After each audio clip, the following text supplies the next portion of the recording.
Oggi vi porto a vedere Clauiano. Clauiano è un paese piuttosto antico. Le prime testimonianze risalgono al 1013 in una pergamena del Patriarcato di Aquileia.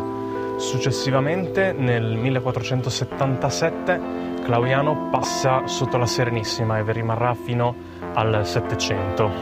Gli edifici sono mediamente piuttosto recenti rispetto alla datazione stessa del paese, in quanto mediamente sono del XV secolo, fatta eccezione per le due chiese, la chiesa di San Marco e la chiesa di San Giorgio. La prima è datata al 1300, mentre la seconda, seppur fatta risalire al 1500-1600, sembra sia ancora più antica.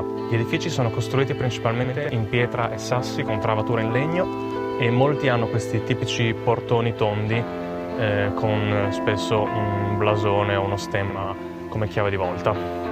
Adesso sono a Trivignano, paese di cui Clauiano è frazione, e sono qui alla chiesetta di San Michele, una chiesetta del 1400, un po' dispersa in mezzo ai campi.